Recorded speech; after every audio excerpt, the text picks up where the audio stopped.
Hi welcome back to my channel. ఈరోజు కథ miss అమ్మ 15వ భాగాన్ని వినేద్దాం. మీరు అదే ఏజ్ కదా, మీకెందుకు పెళ్ళవ్వలేదు? ఆశ్చర్యంగా అడిగింది అభి. నాకు మీ అన్నయ్యలాగా పెళ్లి మీద ఇంట్రెస్ట్ లేదు, విసుగ్గా చెప్పాడు అర్జున్.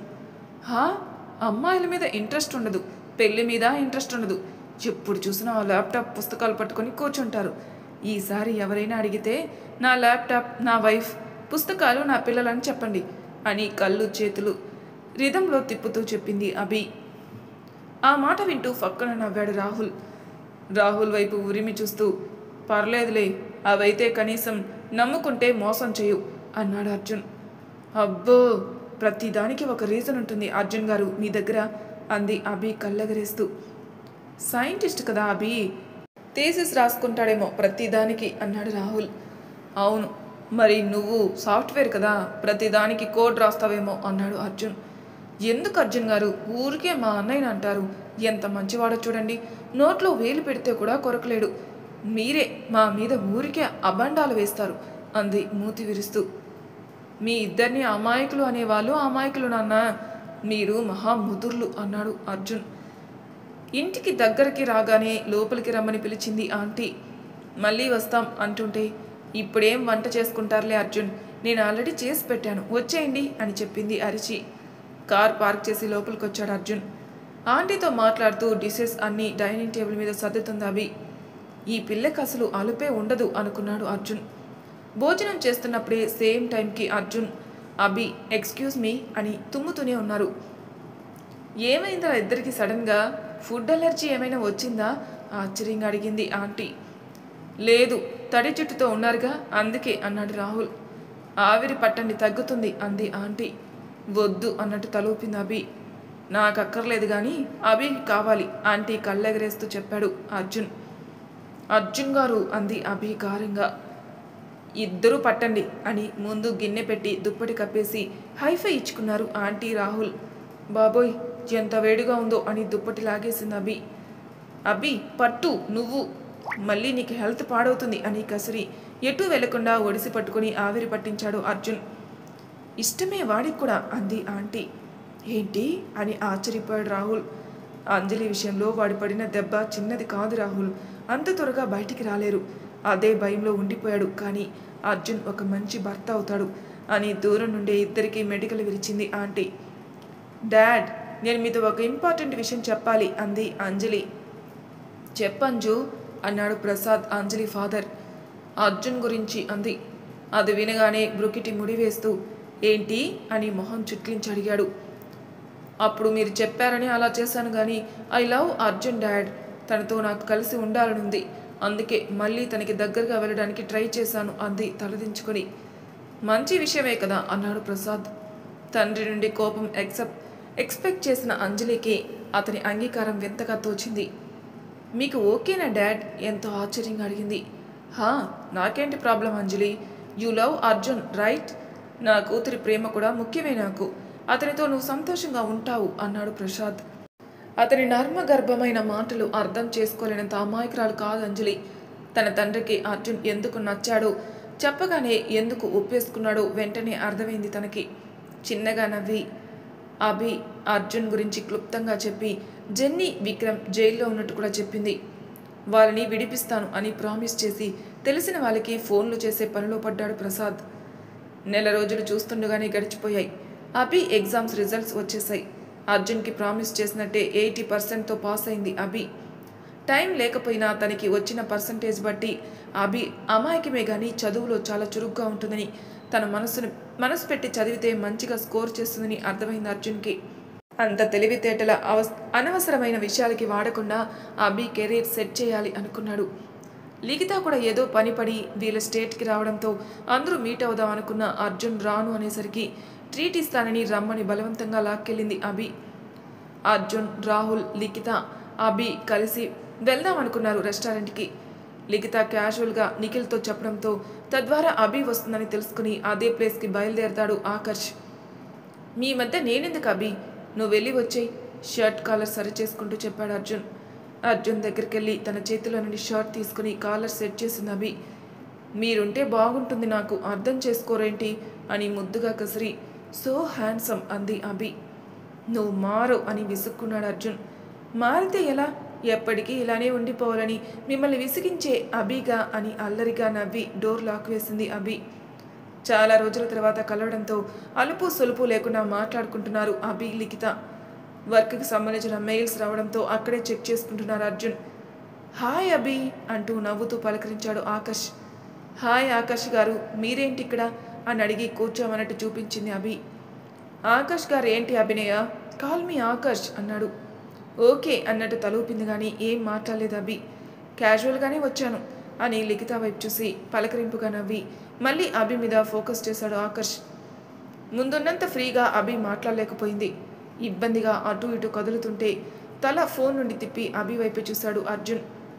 తను ఎందుకంత ఇబ్బంది ఫీల్ అవుతుందో అర్థం కాక చుట్టూ గమనించేసరికి ఒక చేయి గెడ్డం కింద పెట్టుకుని అభి వైపే చూస్తున్న ఆకాష్ కనిపించాడు. వీడేంటి ఇక్కడ మళ్ళీ అని విసుగ్గా చూశాడు. ఏమైంది, ఐస్ క్రీమ్ తింటావా స్పూన్ చూపిస్తూ అడిగింది లిఖిత. నో, తనకి చాక్లెట్ ఫ్లేవర్ మాత్రమే ఇష్టం, ఎప్పుడూ అదే తింటుంది క్యాంటీన్లో అన్నాడు ఆకాష్. అవునా, నాకెప్పుడూ చెప్పలేదు అని ఆశ్చర్యంగా అడిగింది లిఖిత. అలాంటిదేం లేదు, ఐస్ క్రీమ్ అంటేనే నాకు ఇష్టం నాకు ఏ ఫ్లేవర్ అయినా ఒకటే మొహమాటంగా చెప్పింది. అవునా, నేనైతే నీకోసమే మన క్యాంటీన్ ఓనర్ దగ్గర ఎప్పుడూ చాక్లెట్ ఐస్ క్రీమ్ ఉంచమని చెప్పాను తెలుసా అన్నాడు ఆకాష్. పర్లేదులే, అక్కడ తినకపోతే ఇంటికి వచ్చాక నేను కొనిస్తాను తనకి ఫోన్ నుండి కళ్ళు తిప్పకుండా చెప్పాడు అర్జున్.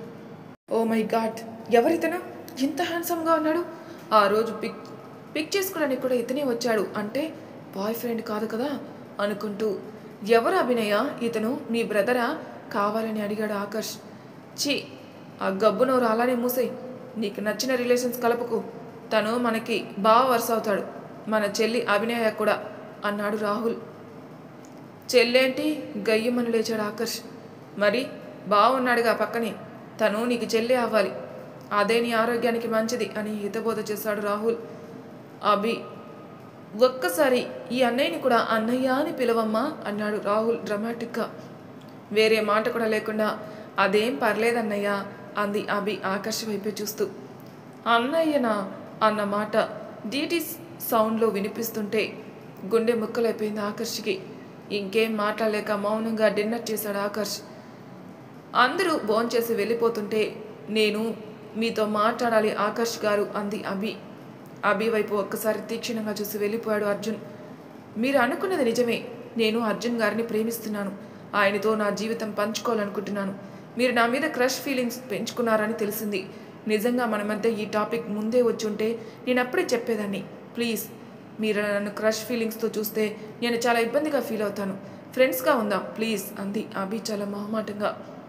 ఆకాష్ నుంచుని అభికి మాట్లాడే ఛాన్స్ కూడా ఇవ్వకుండా చాలా గట్టిగా హక్ చేసుకున్నాడు అభిని. ఏంటి మీరు అని వెనక్కి నెట్టబోతుంటే అతని కన్నీళ్లు అభి వీపుని తాకుతాయి. ఏమైంది మీకు అని ఆశ్చర్యంగా అడిగింది అభి.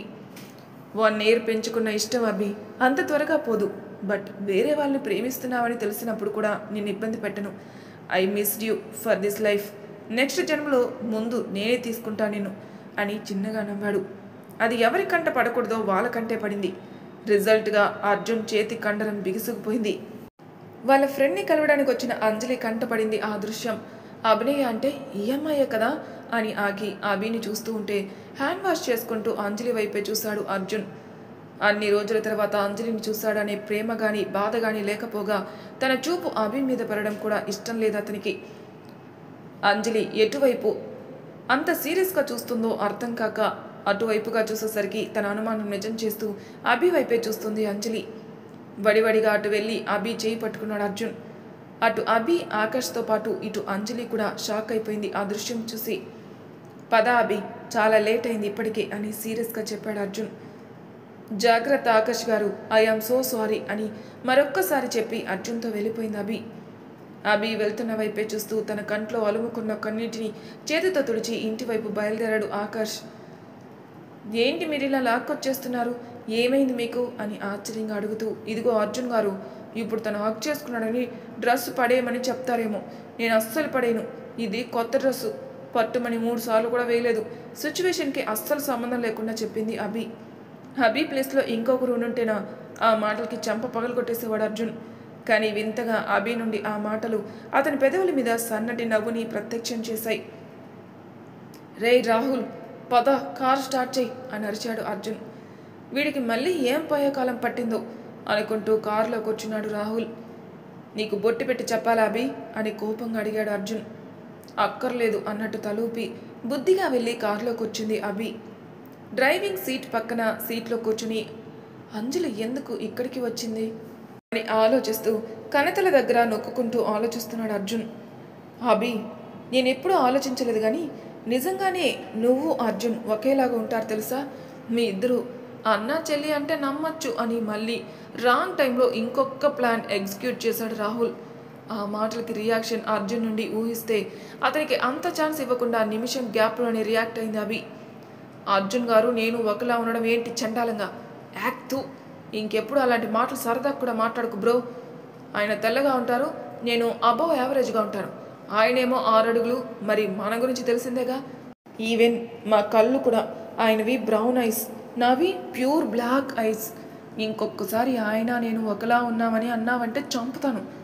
ఆయన 3 పూటలా నీకు వండి పెడుతుంటే చెల్లిని బావని పట్టుకొని ఇంత మాట అంటావా అని రాహుల్ జుట్టు పట్టుకొని పీకింది అభి. అబ్బా తల్లి, అసలుకే పెళ్ళి అవ్వక నేను ఏడుస్తుంటే నా హెయిర్ పాడు చేస్తావేంటి అన్నాడు రాహుల్. మరి అర్జున్ నాకు అన్నేంటి అని కోపంగా అడిగింది అభి. ఏయ్ అభి, ఆపు చిరాగ్గా. వాడు అన్నయ్య అని ఒకసారి అన్నాడు, మీరు అలా మాటి మాటికి అన్నయ్య అనుకుంటూ అన్నాడు అర్జున్. హా, మీకు సమ్మగానే ఉంటుంది. మీరు ఎవరినైనా లవ్ చేసి వాళ్ళని చెల్లి అంటే తెలుస్తుంది మీకు అంది అభి ఉక్రోషంగా. అయినా ఇప్పుడు వాడు అలా అనుకోవడంలో తప్పే ఉంది. అర్జున్ చెల్లి కంటే 1 సంవత్సరం చిన్న ఉంటావేమో నువ్వు, సేమ్ ఏజే కదా అన్నాడు రాహుల్. నిన్ను మాట్లాడొద్దని చెప్పాను కదా బ్రో అని అరిచింది అభి ఉడుక్కుంటూ. అయినా చిన్న అయితే చెల్లి అవ్వక్కర్లేదు, మరదలు కూడా అవ్వచ్చు, అదొక ఆప్షన్ కూడా ఉంది తెలుసా అంది అభి. నీ తత్తరతో నా ప్రాణాలు తీస్తావు అభి నువ్వు. కనీసం వాడి మనసులో ఏముందో తెలుసుకునే స్కోప్ కూడా ఇవ్వవు అని తల కొట్టుకున్నాడు రాహుల్. వీళ్ళ బాధలో వీళ్ళు కొట్టుకుంటూ పోతుంటే ప్రసాద్కి ఫోన్ చేసి వీలైనంత త్వరగా విక్రమ్ని జెన్నీని బయటికి విడిపించమని చెప్పింది అంజలి. ఎందుకు అంత తొందర అంజలి అని విసుగ్గా అడిగాడు ప్రసాద్. తొందర ఏంటి డాడ్, అర్జున్ చాలా మారిపోయాడు, ఆ అమ్మాయికి చాలా దగ్గర అయిపోయాడు. ఇదంతా మనం స్టార్టింగ్లో ఆపేస్తేనే మంచిది అని కంగారు నిండిన గొంతుతో చెప్పింది అంజలి. అంతవరకు వస్తే నేను ఊరుకోను.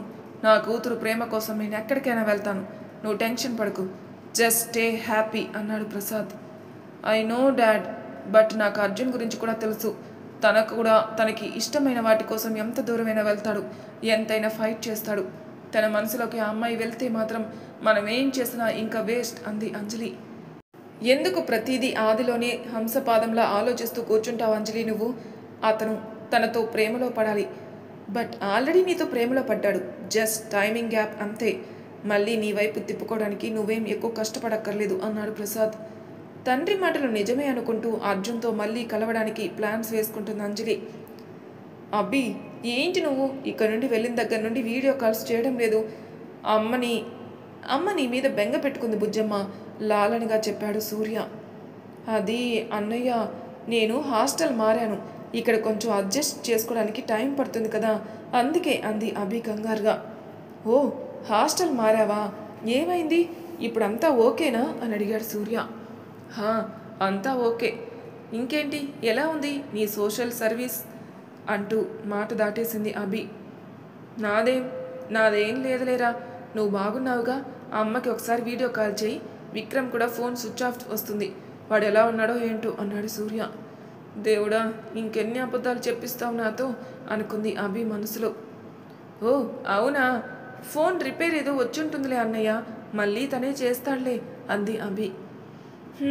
సరే నాన్న, చింటూ వాళ్ళు వచ్చినట్టున్నారు, నేను సీఎం క్యాంప్ ఆఫీస్కి వెళ్ళాలి, రేపు చేస్తాను, టైంకి తిని పడుకో.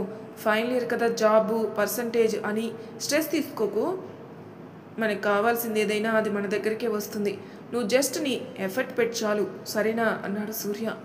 సరే అని ఫోన్ కట్ చేసి పక్కన పడేసి తల పట్టుకుని కూర్చుంది అభి. నా జుట్టు పీకేసి నువ్వు తల పట్టుకుని కూర్చుంటావేమే అని అడిగాడు రాహుల్ అభి పక్కనే కూర్చుంటూ. నాకేం అర్థం అవడం లేదు బ్రో, చాలా బేలగా చెప్పింది అభి. దేని గురించి అభి ఆశ్చర్యంగా అడిగాడు రాహుల్. నా లైఫ్ గురించి. ఇంట్లో వాళ్ళకి అసలు ఎప్పటికీ నిజం చెప్పలేను. రోజు రోజుకి నా అబద్ధాల చిట్టా పెరిగిపోతుంది. నేను ఎప్పుడు ఇలా అబద్ధాలే చెప్పలేదు. రోజు వాళ్ళని మోసం చేస్తున్నాననే మాట నాకు అస్సలు మింగుడు పడడం లేదు అంది అభి బాధగా. నీకు ఎదురైన సిచ్యువేషన్స్ అలా ఉన్నాయి అభి. దానికి నువ్వేం చేస్తావు? వాటి కోసం ఆలోచించి మనసు పాడు చేసుకోకు అన్నాడు రాహుల్. కానీ ఏదో బాధ అంతే. సరే అది వదిలేయండి. ఇందాక నేను అర్జున్ గారు ఒకలా ఉంటామంటున్నారు ఏంటి అని కోపంగా అడిగింది అభి. ఇదిగో ఈ తుత్తరతోనే కొంపలు ముంచుతావు ఎప్పుడు. వాడి మనసులో ఏమనుకుంటున్నాడో తెలుసుకుందామని నేను చూస్తుంటే వాడికి ఆన్సర్ చేసే టైం కూడా ఇవ్వవు అన్నాడు రాహుల్. ఆయన ఏమంటారు? ఆయనకి నేనంటే ఇష్టం లేదుగా అంది అభి నిష్ఠూరంగా. ఇష్టం లేకపోతే వదిలేస్తామా? ఇష్టపడేలా చేసుకుంటాం అన్నాడు రాహుల్ అపర మేధావి రేంజ్లో బిల్డప్ ఇచ్చి. అంటే మీకు నా లవ్ మీద అభ్యంతరం లేదా? ఆశ్చర్యంగా అడిగింది అభి. నాకెందుకు అభ్యంతరం? ఇన్ఫ్యాక్ట్ నీలాంటి మంచి అమ్మాయి వాడి లైఫ్లోకి వస్తుందంటే హ్యాపీగా ఫీల్ అవుతాను. కానీ అసలు నేనే నిన్ను చూసిన ఫస్ట్ డే చెప్పాను వాడికి, ఆ అమ్మాయికి నీకు సెట్ అవుతుందిరా అని. వాడు వినలేదు అన్నాడు రాహుల్. నిజమా అంది అభి మెరిసే కళ్ళతో. అభి మొహాన్ని 2 చేతుల్లోకి తీసుకుని, నిజంగా నిజం మై డియర్ చెల్లెమ్మ. నీ హాసల్ అంతటికీ ఆన్సర్ అర్జున్. వాడి ప్రేమ దొరికితే నీకన్నా అదృష్టవంతరాలు ఇంకొకరు ఉండరు అని మాత్రం నేను చెప్పగలను. ఇప్పటి నుండి మన ఇద్దరం ఒక టీం అని షేకెన్ ఇచ్చాడు అభికి. ఆనందంగా చెయ్యిచ్చింది అభి. తన ఆనందం ఎక్కువ రోజులు నిలవనట్టు జైలు నుండి బెయిల్ మీద బయటకు వచ్చారు జెన్నీ, విక్రమ్లు. మరి తర్వాయి భాగంలో ఏం జరుగుతుందో నెక్స్ట్ ఎపిసోడ్లో తెలుసుకుందాం. అంతవరకు నా ఛానల్ సబ్స్క్రైబ్ చేయని వాళ్ళు ప్లీజ్ సబ్స్క్రైబ్ చేసుకోండి, లైక్ చేసి షేర్ చేయండి, మీ అభిప్రాయాలు నాకు కామెంట్ రూపంలో తెలియజేయండి. Thank you for listening.